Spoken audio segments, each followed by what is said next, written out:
Hey y'all, and welcome back to another tumbler tutorial. In this one I'm going to be showing you how I stripped a cup and also how to do a super light color to a super dark color ombre. So I really am not sure what the first few clips of this are, but starting off with stripping the tumbler, I'm just going to soak a paper towel with acetone and then wrap it in tin foil because it's really the fumes that strip the tumbler more than the acetone itself, like the liquid. And you can also run like a blade down the side of it and kind of score the epoxy if you want to. I didn't do that, but I kind of wish I would have. It did take 2 times of soaking this in epoxy for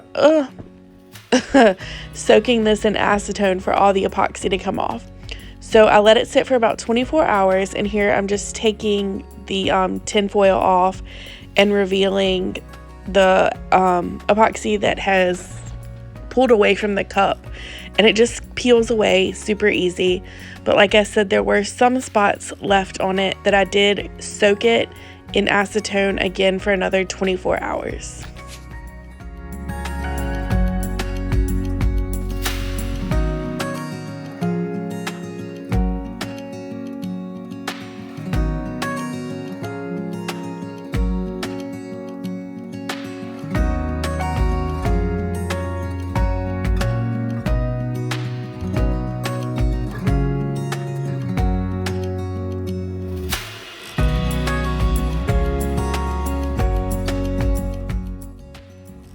So here is what I did in the first clip that mysteriously went missing, but I just put some paper towel down in some tin foil and then poured straight acetone on it. This is acetone from the hardware store. It needs to be 100% pure acetone, but I make sure that the entire paper towel has acetone on it, and then just wrap it around the tumbler and then wrap that up with the tin foil so all the fumes stay in. And then after I've got that wrapped good enough where everything is covered, I put it in a bag and let it sit for, I only let this one sit for about an hour, but you can leave it overnight again if you want to. And then after I felt like it was long enough, I just opened it back up, and the rest of the epoxy just pulled away super easily like this.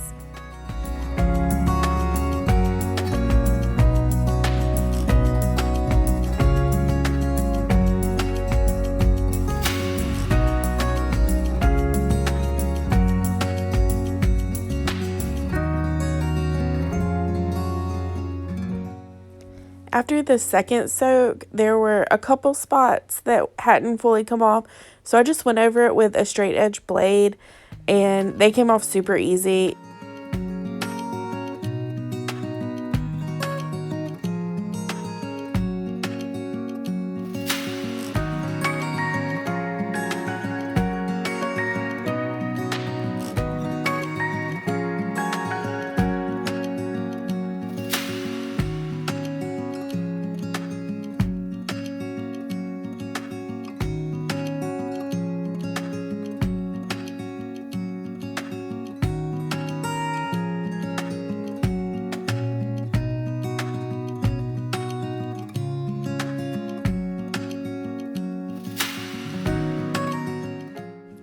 Now that the cup is all clean, I'm going to go ahead and remove the remaining paint off of it, and I'm just taking the same type of acetone on a paper towel and rubbing it all over the tumbler.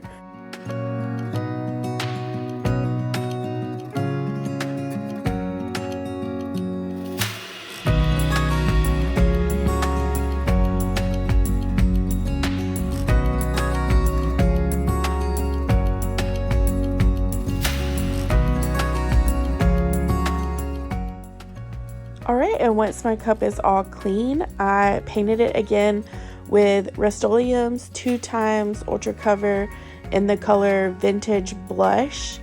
And I'm going to be applying the glitter with the Mod Podge method here.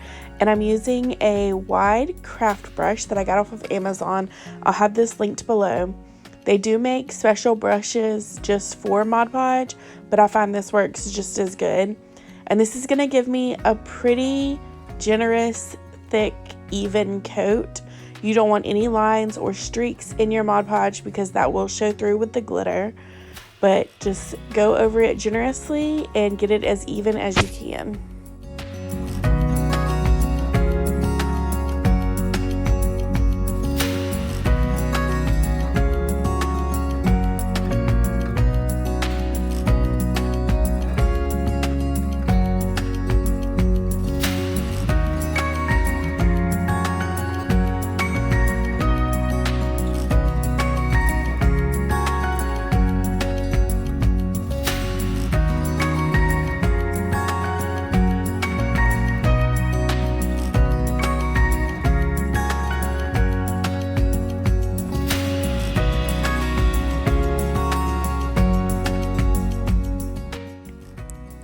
I'm going to leave the edges a little thicker so they don't dry, and then I'm going to go in with the lightest color first. I want to get as much coverage for this as I can because it will cover with a darker color, but you cannot cover a darker color with a lighter color.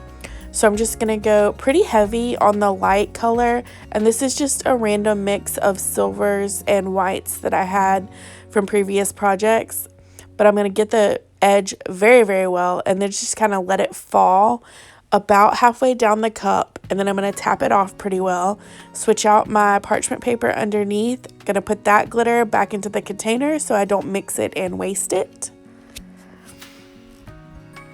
And then I'm going to go in on the bottom with a rose gold color that I got from the glitter guy and get the bottom very, very well and have a pretty steep angle here. So I'm just kind of dropping the glitter down and not really going all the way down the cup, just kind of letting it fall because you want a really nice fade. You don't want harsh lines or anything like that. See, I have the glitter pretty high up and away from the cup. And this is where starting with your lighter color comes in handy because like I said, you can cover the lighter glitter with a darker color. You cannot cover a darker color with a lighter color.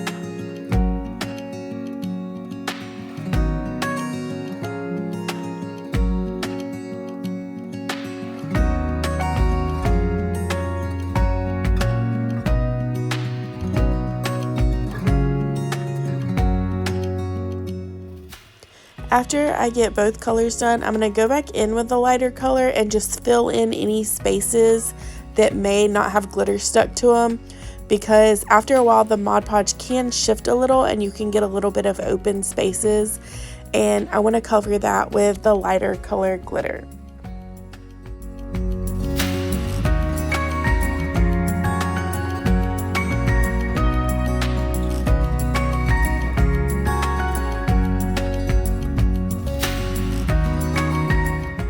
So as soon as I put my cup down to dry, it fell off the rack and left that huge gash that you saw there. So to cover it up, I'm just going to use this Gorilla Spray adhesive. I'm going to spray it in my spray booth and then go over the cup with the same type of ombre technique, starting with a lighter color, letting it cascade down to get that fade.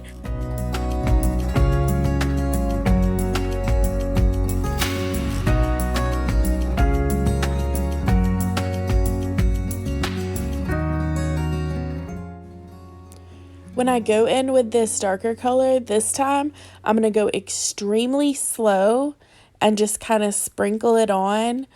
I want the bottom to have pretty heavy coverage, but then I'm going to slowly take my glitter further and further away from the cup as I tip the cup up, so the glitter just kind of falls and sprinkles down ever so lightly, because you really want those two colors to blend and meld together. You don't want any harsh lines. Like I said earlier, you just kind of want everything to shift from one color to the next, and this is going to be the best way to achieve that.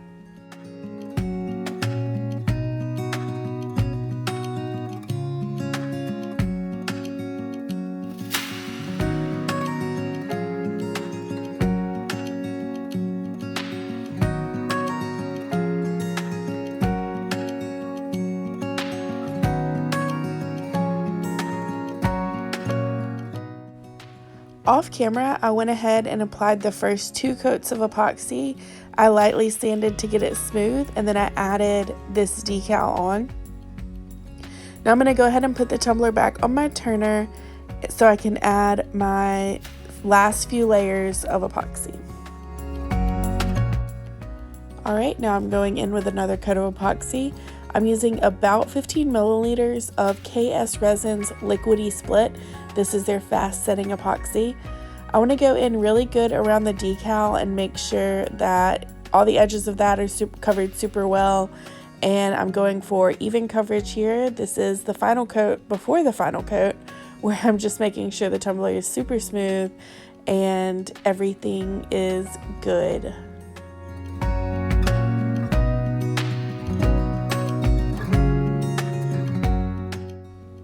Once the tumbler is fully coated, I'm going to go in with my torch and apply heat to it just to pop any bubbles that may have surfaced.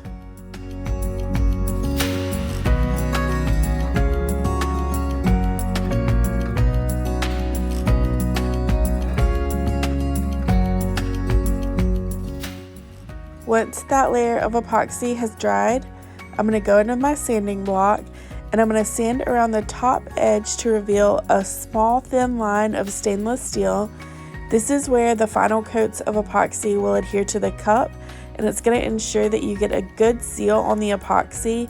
You don't want it to seal at the top because that is where the cup is more vulnerable and it's more likely to crack and break the seal, and you'll get moisture in there and the epoxy can chip away and create all kinds of issues. But I'm just going around both rims really well, getting the top, getting the bottom, make sure everything is super smooth, because the last few coats of epoxy are just to seal everything in. At this point, you want your cup almost as smooth as possible.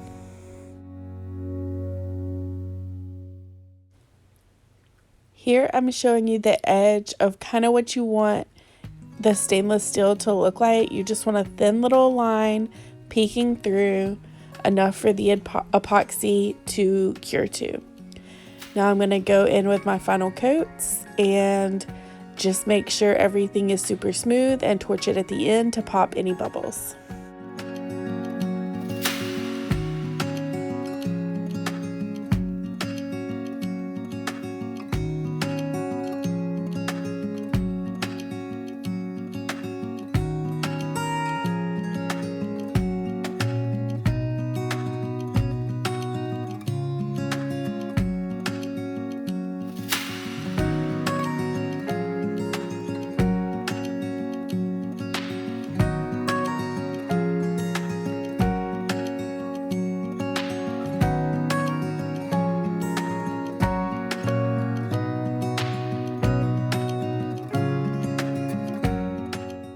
And this is the final result.